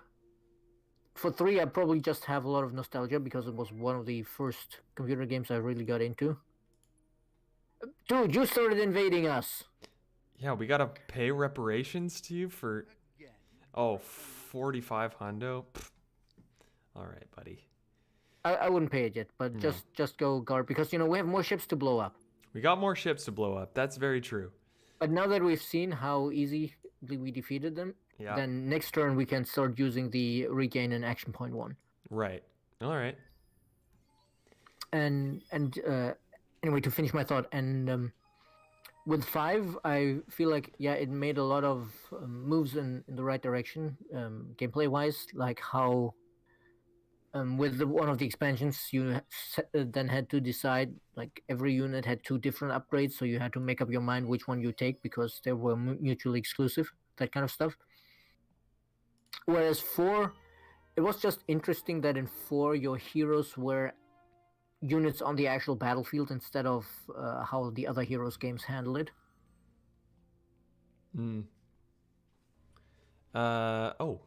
Battle at Kiris. The fireworks are great. Yes, Norbert, definitely. So do we want to draft again? Yeah, unfortunately, we probably have to. Yeah. All right. Let's try it out. Actually, yeah, we'll watch it. Actually, no, wait. Oh, I clicked. No, it's fine. But I just realized, because our fleet is here now, we have a bunch of additional manpower. The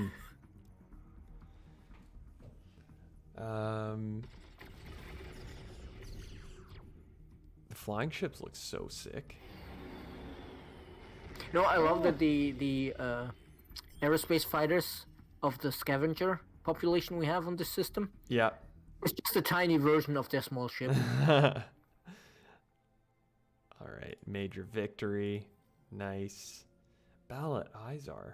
Oh, yeah. Here's the Mind Magic 2 is one I think I played that once or twice, but I got into it around the time of 3, and at the time it was already getting a bit tricky on many systems to get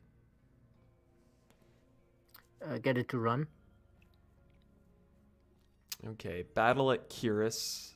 And yeah, now we can use full reserves, and we probably don't even need to watch it. Okay, perfect. Full reserves. Great. Fight. Oh, decisive one again. Perfect. Did we even take any notable damage? It doesn't look like it. Yeah. Yeah, no. so then we just keep going and burn through all of their fleets.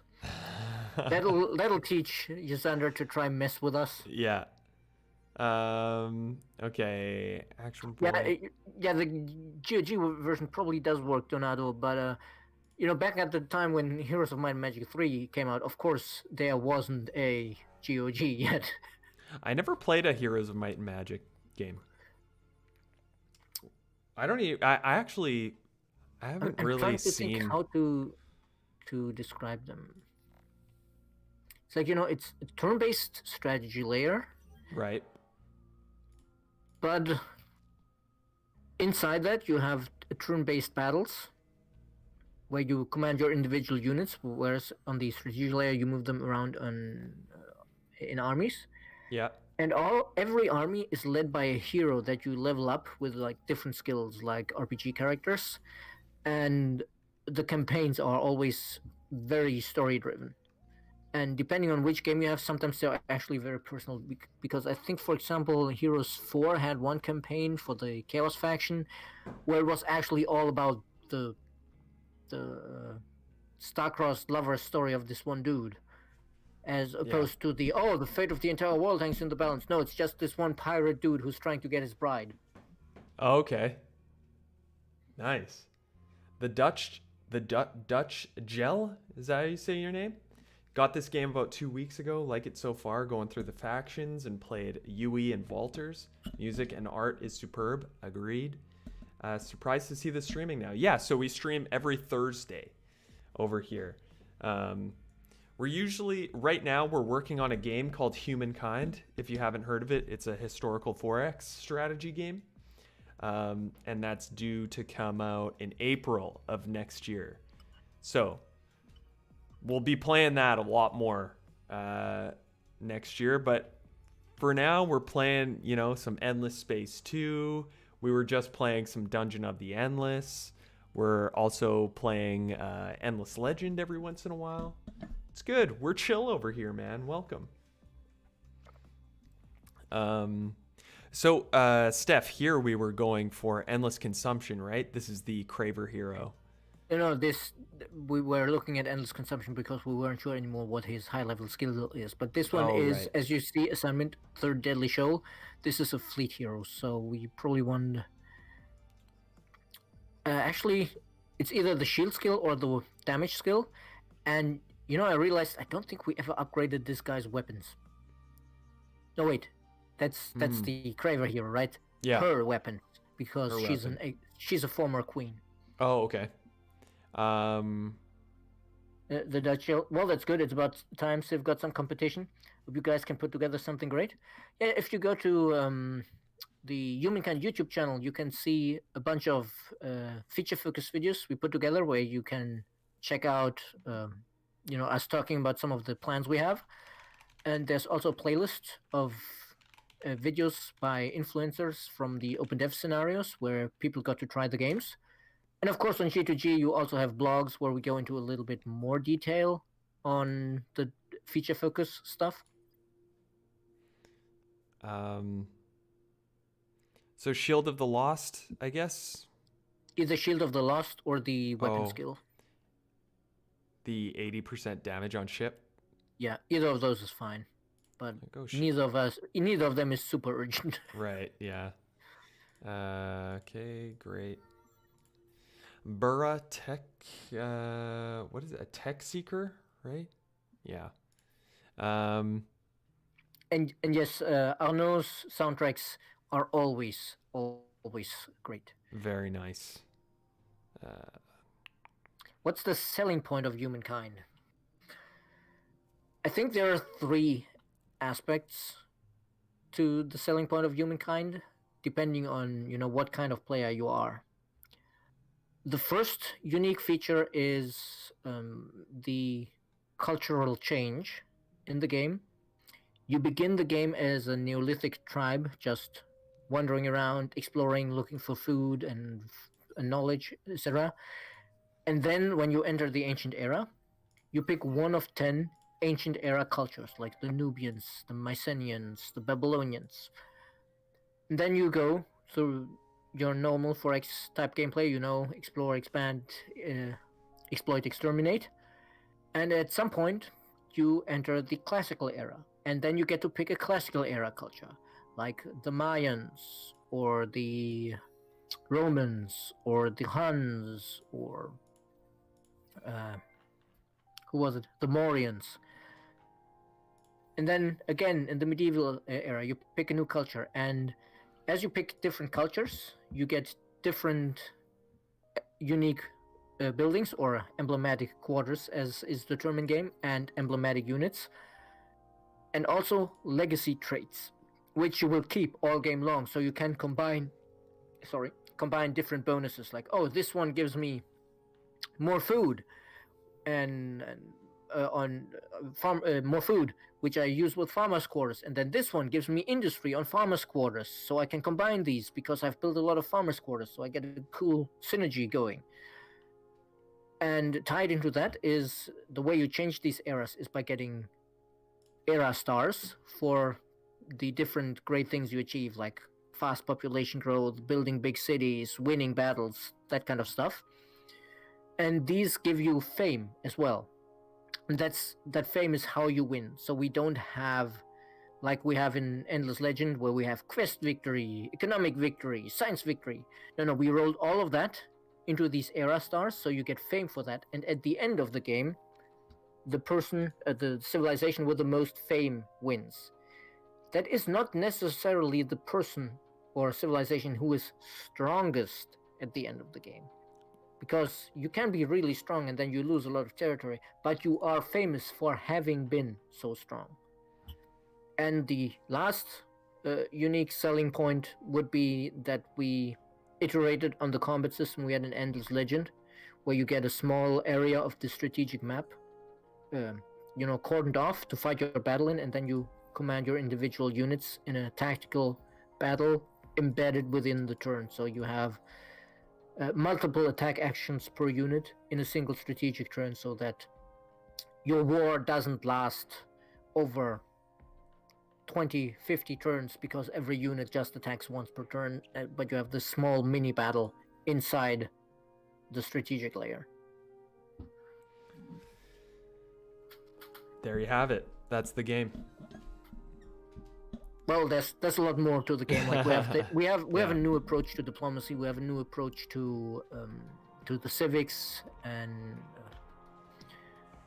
all of that. But I think those are the three big points that are most clearly set it apart, because a lot of the other changes we made are way more subtle, and it's really hard to describe them. You only get a good picture of them when you actually play. I'm struggling to find something to queue up in this one, because we have Calgaros here. Yeah, but we could build some medium ships, because we do need more ships, because we're having way too many different avenues of aggression that we need to deal with. Right. So it's either Plasmanders or Splice of Lives.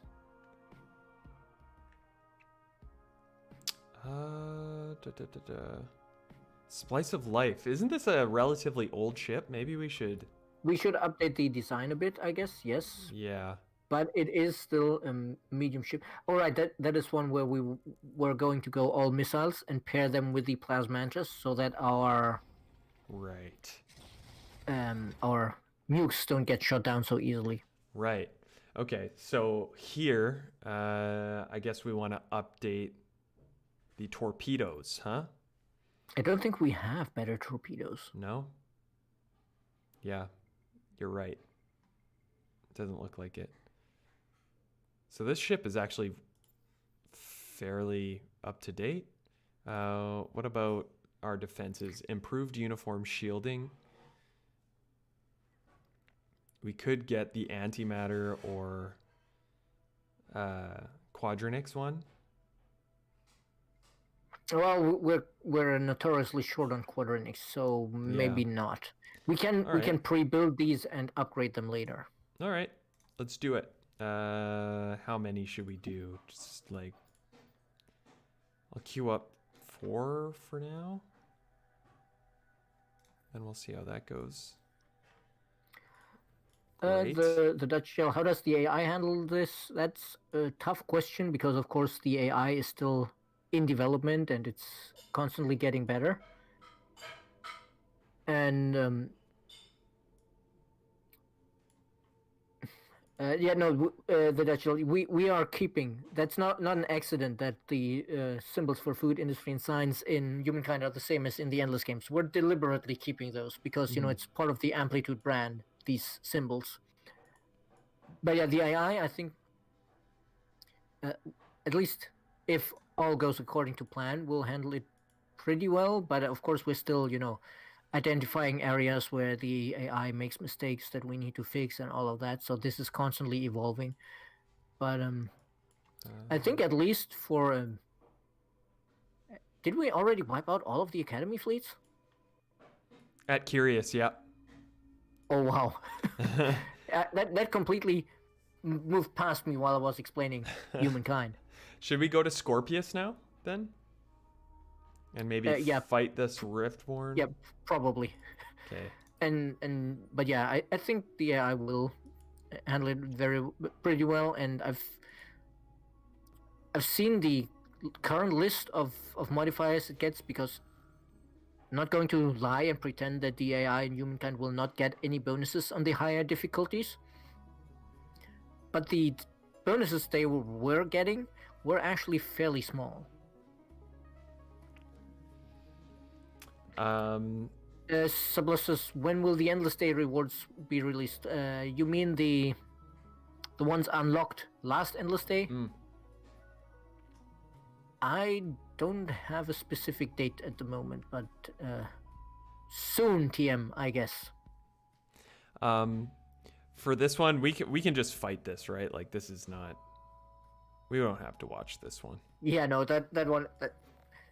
They're already at half health only. This is not a challenge. Okay, done. Those guys are done. Okay, let's send the tarantulas over here to do their thing. Invade. Gorilla again, I guess. Yeah, so we destroy slightly less of the infrastructure and population, maybe. Yeah, exactly. I'm starting. Maybe we need to split up the fleet so that we don't completely overwhelm them like this. Right. Woo. Yeah, this is just. This decisive sacred ground. Okay. Got 7 he shows out of there, but let's see how many remain. Oh, we got some Harashams. Illo, is that a new one? I think we didn't have them so far, but we did get some on the previous Hisho system we conquered. Oh, right. These robots are peculiar. The Illo robots? Yes. They are robots who have logically concluded that God exists, and the goal of God is, an even universe, basically. And the best way to achieve that is murder everybody. Ah, okay. So they're the good guys. I'm trying to imagine the Horatio in those gorilla suits, and I just can't do it. The ghillie suits. Yeah. All right. I ended this turn, but it's because we're gonna start a fresh one next week. Looks like I think we're doing pretty good. We're pretty far ahead here. Yeah. Also, Let's see. we'll still have to next week deal with that cursed invasion on Kyrus, because even though we destroyed the ships, the dudes were all already on the floor. Right. Yeah. Oh, and we got some coming back over here. So yeah, we'll do that. Cool. All right, here, let's save. Let's remember to save. Horatio. Well, Orthranos, I don't think it necessarily impacts the quality of the AI if your computer specs, but it might affect the decision speed of the AI. And that, of course, if you're somebody who takes their turns very quickly, could affect the AI if it keeps calculating, and by the time it has made its decision, you've ended your turn already. Then it might have an impact on the quality. Yeah. All right, guys. Well, everybody, we hope you have a great weekend. If you're in the US or you celebrate Thanksgiving, have a great Thanksgiving. Oscar, I see you're going to have some turkey with the fam. That sounds great. That sounds awesome. Hope everybody has some amazing food, and we'll catch you next week on Thursday. Yep. Yeah. See Awesome. ya. See you guys later.